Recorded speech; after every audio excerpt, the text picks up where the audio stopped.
Greetings, everyone. I am Pete Pardo from Sea of Tranquility. Welcome to day 31 of 31 can't miss albums that the world missed out on. Kind of sad we were at the last day of this month because I've had a really good time doing this each and every day this month here. We've been doing it together. I know a lot of you have enjoyed this. In fact, I asked the question yesterday on yesterday's video if you would like to see this again in the not too distant future. So we will be tackling this topic once again, talking about more of these underrated, underappreciated, very deserving albums of great success that never really happened, right?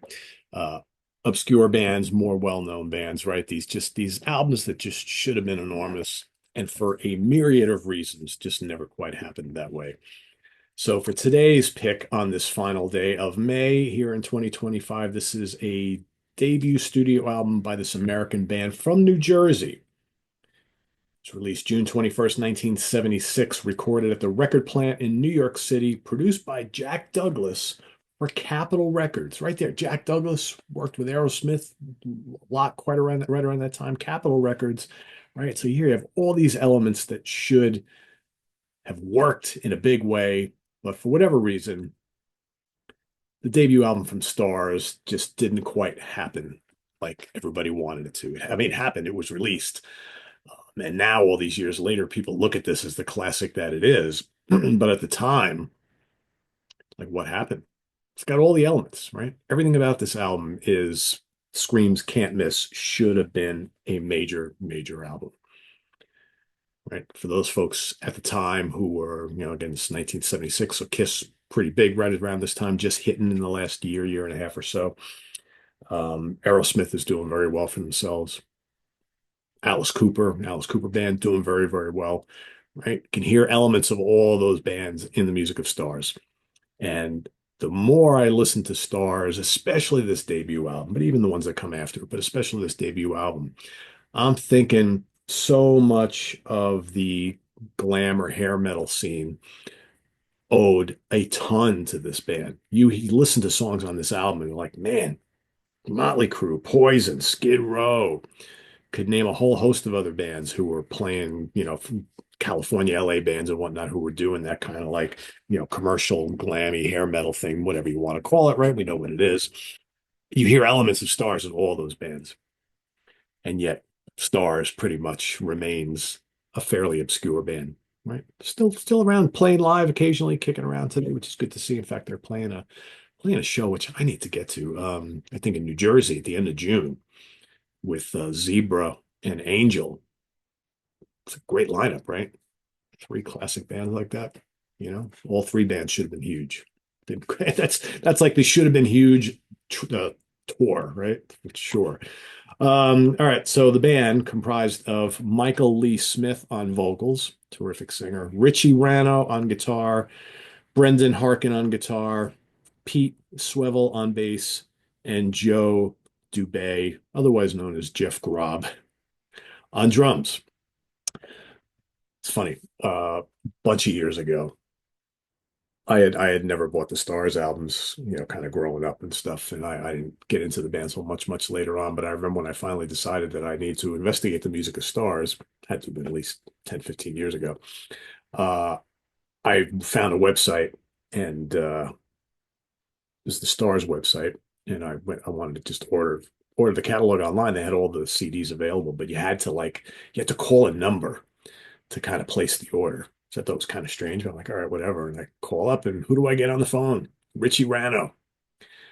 And I spent like an hour and a half talking to Richie Rano. I just wanted to order the CDs, and he wound up going through the whole story of Stars and everything that happened with the record label and management, all that kind of stuff, and how everybody was telling them they should have been a huge band, and they had all this buzz, and it just like never happened. And then he talked a lot about how all these other bands that came afterwards always would like cite Stars as one of their influences, and he's like, yeah, but we never made any money. He's like, we never. And then it's like everybody kind of like worked off of what we did, and you could tell he was a little bitter about it. But I think a lot of years have gone by. But it was just cool to talk to him for like, I told him what I did and all this kind of stuff. So, and this was probably the YouTube channel here. This I was still just doing the webzine at the time. So yeah, but just really cool to talk to him. But it just was weird how it kind of happened. So anyway, back to the album.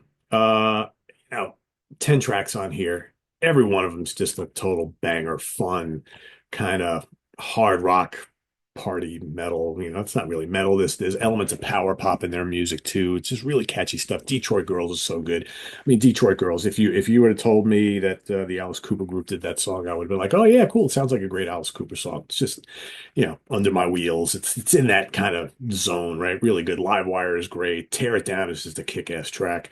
Then you got Boys in Action, loads of fun, and then I mean, literally, She's Just a Fallen Angel. To me, that is the blueprint for the whole like LA hair metal scene.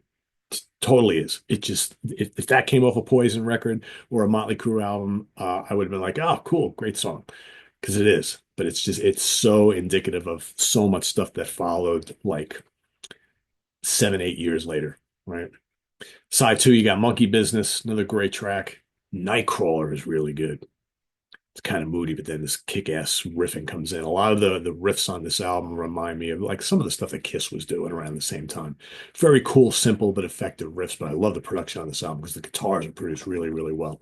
Over and Over is another kick-ass song, another one of my favorites here, another killer riff. Then you got the kind of moody, kind of weird pull the plug.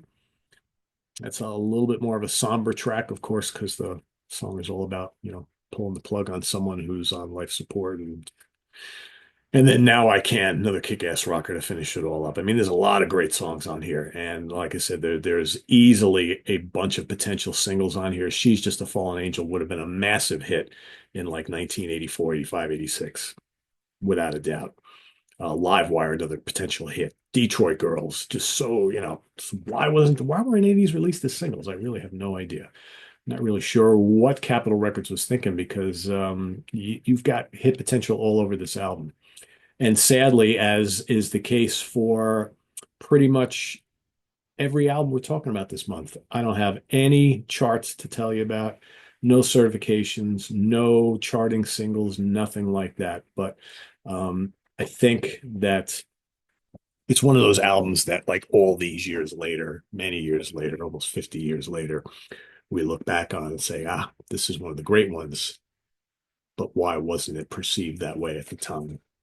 It's a shame. It's a shame. You have so many of these bands that like deserve better and just never really got it. But just goes to show you how tough the music business is, right? How tough it is to not only write and create and produce an album that people will enjoy, but then to get it into the hands and over the airwaves so the masses can fully appreciate, how good it is. And that's not easy. It's not easy. When you think of all the big blockbuster albums, they're like in the minority. There's just tons and tons of things that come out every single year, going back to the heyday, even the 70s. Lots of great stuff that came out in the 70s that, came out to little fanfare, kind of disappeared and whatnot. And, we look back today, we're like, oh, what happened? That was great. Yeah, well, maybe at the time wasn't really perceived as such, or maybe just people just never had the opportunity to hear them because labels and radio and magazines and whatnot didn't push them. That's unfortunately what you have to do to get that mass acceptance. So anyway, that's my pick for today. Self-titled debut from Stars. I will pin the entire, let me just close the Prezi app. I'll pin the entire list for this month down in the comments below. And no, I don't have honorable mentions because like I said, we're going to revisit this topic again. So rather than rattle off, 5, 10, or 20 additional ones that would have made the cut, I'm going to save them for another month because we're going to do this again because I had a lot that I didn't use and probably some that I haven't even thought about that I will go ahead and hopefully think about the next time we do it. But starting tomorrow, we are going to move to our favorite bass players of all time. It's 30 days in June, so we got 30 bass players that we'll be dealing with each and every day. Pick a different bass player. So kind of, and I want to thank Melanie for reminding me to kind of spell this out because I think in the last week I haven't mentioned it. But when we've done these favorite guitarists, favorite drummers, favorite singers, and all this kind of stuff, what we're doing is I will be each day telling you who the bass player is, giving you my 3 favorite albums with them on it and then my favorite performance from that bass player in a song. Okay, so it could be maybe it's because the solo they do a solo in the song. Sometimes there are bass solos, or maybe just a cool bass line or whatever. Or the groove that they have is just amazing, whatever. So I'll be picking out three albums, my three favorite albums featuring the bass player, and then my favorite song with them on it. So that's all coming starting tomorrow with pick number 30.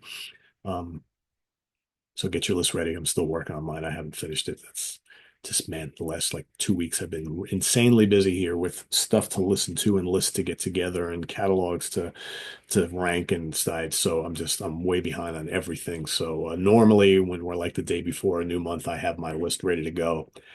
I have like I have like tons of names and I just need to put them in order and pick out the albums and all that kind of stuff. And it could be one of those months where I just kind of every day I'll do a couple more, couple more, and add them to the list rather than just have the list all ready to go because the time factor has just not been there. It is what it is, right? But you'll get the shows as they're going to happen, regardless. That's the important thing. So visit us on the web at www.seatranquility.org. We're on Facebook. We're on YouTube all together, all the damn time. Please subscribe if you haven't already, and click on that notification bell so you get alerted of all of our content as a post. And please do hit the like button before you leave. Also, down below, we got the links to our Ko-Fi page for channel donations, our merch page, our Cameo page, and the Sea of Tranquility membership options, all down below. Thanks everybody for those who do contribute. Greatly appreciate it. And we'll see you soon here with no more stuff we've got coming up. Later on today, we've got the UK connection talking about one album wonders. We each will be talking about five bands or artists that released one album and then disappeared off the face of the earth. So stay tuned for that. Tonight, we've got the return of Talking Jazz. Scott Berry and I will be talking the great Thelonious Monk, a little overview of his career, some of our favorite albums, Talking Jazz here on the channel. And then tomorrow, we've got Ranking the Albums, two cool shows. Simon Bray and myself will be ranking the albums of the Swedish retro rock pop sensations, the Night Flight Orchestra. And then I will be getting together with Grant Arthur, Chad Hutchinson, and Rich Catino to rank the albums of the great Canadian rock band Honeymoon Suite.